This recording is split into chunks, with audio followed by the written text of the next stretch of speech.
प्लासी का युद्ध 1757 में उस टाइम बंगाल का गवर्नर था रॉजर ड्रेक। द्वैत शासन लागू हुआ था 1765 में। उस समय बंगाल का गवर्नर था रॉबर्ट क्लाइव।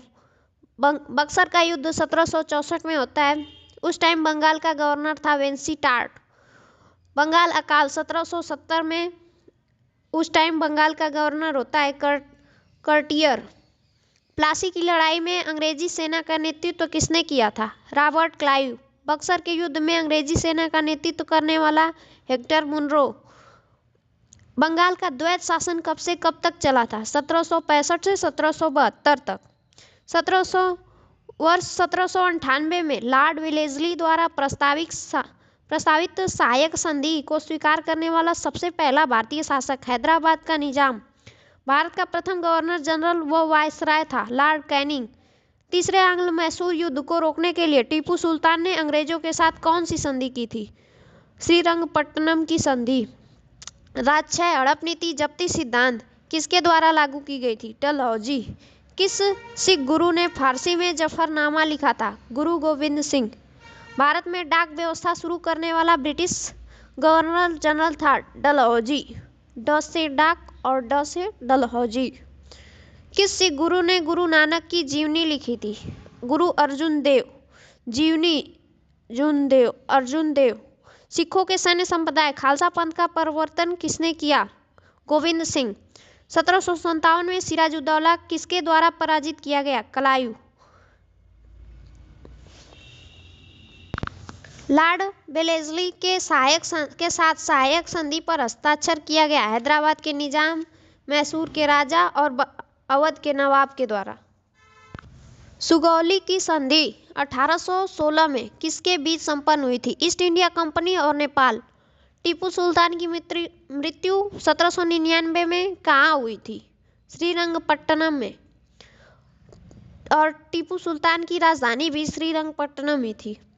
हड़प नीति के अंतर्गत कौन से भारतीय राज्य कब्जे में किए गए थे? झांसी, नागपुर, सतारा। ठगी प्रथा के उन्मूलन से संबंध गवर्नर जनरल थे बेंटिक। वोडेयार के शासक थे मैसूर रियासत। क्लाइव को बंगाल का गवर्नर बनाया गया 1757 में। भारत का प्रथम गवर्नर जनरल था विलियम बेंटिक। द्वैत शासन नीति को किसने समाप्त किया था? Warren Hastings. द्वैत नीति को समाप्त करने वाला वारेन हेस्टिंग्स था। अंग्रेजों का सर्वाधिक विरोध किसने किया था? मराठों ने। प्लासी का युद्ध 1797 में अत्यधिक ऐतिहासिक महत्व का था क्योंकि इसने बंगाल में ब्रिटिश वर्चस्व के लिए मार्ग प्रशस्त किया और उसके बाद संपूर्ण भारत पर ब्रिटिश नियंत्रण के लिए रास्ता खुल गया। ब्रिटिश सरकार भारतीयों को आधुनिक शिक्षा देना चाहती थी। इसमें उनका उद्देश्य क्या था? भारत में अपनी राजनीतिक सत्ता की नींव सुदृढ़ करना। प्रशासनिक अव्यवस्था के आधार पर डलहौजी ने किस राज्य को ब्रिटिश साम्राज्य में मिला लिया था? अवध। आदि ग्रंथ किसने संकलित किया था? अर्जुन देव। आदि ग्रंथ से अर्जुन देव। भारत में आधुनिक शिक्षा प्रणाली की नींव किससे पड़ी? 1835 के मैकाले के मिनट से। भारत में ईस्ट इंडिया कंपनी की सफलता का राज था भारत में राष्ट्रीय भावना की कमी। दूसरा, कंपनी की सेना को पश्चिम प्रशिक्षण मिला था और उसके पास आधुनिक हथियार थे। भारतीय सैनिकों में राष्ट्रीय भावना का अभाव था। अगला क्वेश्चन, भारत में निम्न वायसरायों में किसके काल में Indian penal code, civil procedure code और क्रिमिनल प्रोसीजर कोड पारित किए गए? Lord Canning. Penal code, civil procedure code और criminal procedure code, Lord Canning. British सरकार का वह गवर्नर जनरल कौन था जिसने भारत में डाक टिकट लॉर्ड डलहौजी। सती प्रथा का अंत करने वाला ठगी को समाप्त करने का श्रेय किसको जाता है? Lord William Bentinck. निम्नलिखित में से अवध के स्वायत्त राज्य का संस्थापक कौन था? स्वायत्त राज्य का संस्थापक सादत खां बुरहान उल मुल्क। किसने मीर कासिम तथा शुजा-उद-दौला के साथ मिलकर ईस्ट इंडिया कंपनी पर युद्ध घोषित किया और वे बाद में बक्सर के युद्ध में अंग्रेजों से पराजित हुए? शाह आलम द्वितीय। ईस्ट इंडिया कंपनी और बंगाल के नवाब के बीच प्लासी का युद्ध हुआ। उस समय मुगल सम्राट कौन था? Juddin Alamgir second. East India company के नेतृत्व में रॉबर्ट क्लाइव का उत्तराधिकारी निम्नलिखित से कौन था? हेस्टिंग्स। नवाब सिराजुद्दौला एवं ईस्ट इंडिया कंपनी के बीच संघर्ष का प्रमुख कारण था अंग्रेजों ने व्यापार छूटों का दुरुपयोग किया। काल कोठरी ब्लैक होल की घटना जिसमें 146 में से 123 लोग एक छोटी कोठरी में बंद कर दिए जाने के कारण मर गए, वह कहाँ घटी थी? कलकत्ता। प्लासी के युद्ध के बाद भारत के लिए शाश्वत दुखी की काली रात का आरंभ हुआ। यह किस बंगला कवि का कथन है? नवीन चंद्र सेन। किस इतिहासकार ने 1765 से 1772 तक कंपनी को राज्य के द्वैत शासन के काल को डाकुओं का राज्य की संज्ञा दी? के.एम. पाणिक्कर। सुरक्षा प्रकोष्ठ नीति संबंधित है वारेन हेस्टिंग्स से। इलाहाबाद की संधि 1765 के बाद रॉबर्ट क्लाइव ने मुर्शिदाबाद का उपदीवान किसे बनाया? मोहम्मद रजा खान। किस भारतीय को रॉबर्ट क्लाइव ने बिहार का नायब दीवान नियुक्त किया था? राजा सिताब राय।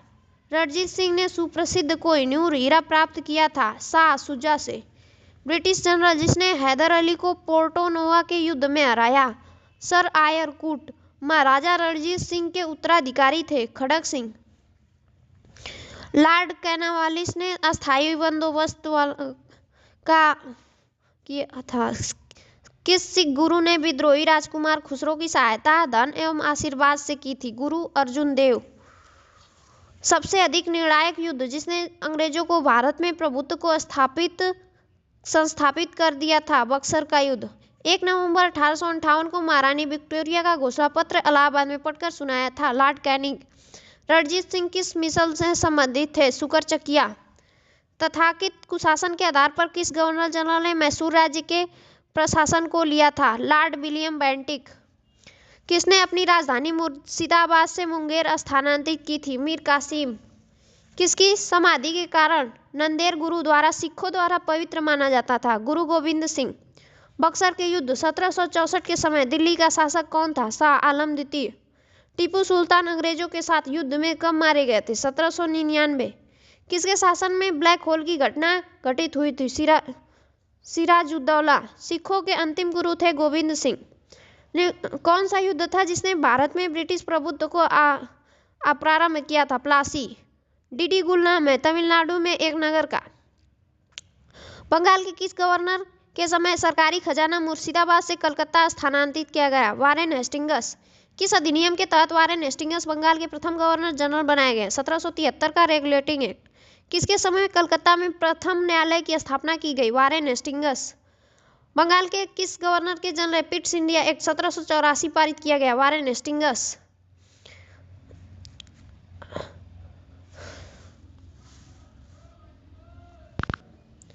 भारतीय शासकों में कौन था जिसने विदेशों में आधुनिक पद्धति से दूतावास स्थापित किया था? टीपू सुल्तान। ब्रिटिश भारतीय राज्य क्षेत्र का अंतिम प्रमुख विस्तार हुआ था डलहौजी के समय में। ठगों के दमन के निम्नलिखित कौन संबंध था?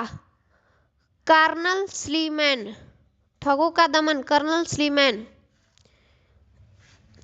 बहादुर शाह को उपाधि दी गई थी? शाह ए बेखबर। फर्रुखसियर को उपाधि दी गई थी? मुगल वंश का घृणित कायर। मोहम्मद शाह को उपाधि दी गई थी? रंगीला। बहादुर शाह सेकेंड को उपाधि दी गई थी? जफर। 1707 में औरंगजेब की मृत्यु के बाद मोहम्मद मुअज्जम किस नाम से मुगल राज सिंहासन पर बैठा? बहादुर शाह फर्स्ट। बहादुर शाह फर्स्ट के मृत्यु के बाद जहांदार शाह मुगल सिंहासन पर आसीन हुआ, वह किसकी सहायता से सम्राट बना? जुल्फिकार खां। फर्रुखसियर किसके सहयोग से मुगल बादशाह बना? मीर जुमला।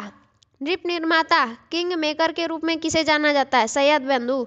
सैयद बंधुओं ने मराठों के सहयोग से किस मुगल सम्राट को सत्ताच्युत कर हत्या कर दी? फर्रुखसियर। सैयद बंधु ने किस किस को बादशाह बनाने का काम किया था? फर्रुखसियर को रफ़ी उर दर्जाद, रफ़ी उज-दौला, मोहम्मद शाह। सैयद बंधुओं का पतन किसके समय हुआ? मोहम्मद शाह। किस मुगल बादशाह का मूल नाम रोशन अख्तर था? मोहम्मद शाह रंगीला। अवध, हैदराबाद, भरतपुर, रोहिलखंड और फर्रुखाबाद किस मुगल शासक के समय स्वतंत्र हुए थे? मोहम्मद शाह रंगीला। भारत पर आक्रमण करने वाले किस ईरानी शासक को ईरान का नेपोलियन कहा जाता है? नादिर शाह। नादिर शाह ईरान का नेपोलियन।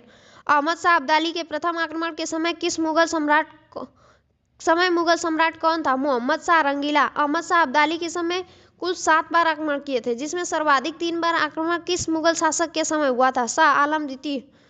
किस मुगल शासक का वास्तविक नाम अली गौहर था? शाह आलम द्वितीय। कौन सा मुगल बादशाह विषम परिस्थितियों के कारण, विशेषतः मीर बख्शी नवाब के भय के कारण 12 वर्ष दिल्ली से दूर निर्वासित के रूप में जीवन बिताया और फिर मराठों की सहायता से दिल्ली की राजगद्दी पर पुनर्स्थापित हुआ था? शाह आलम द्वितीय।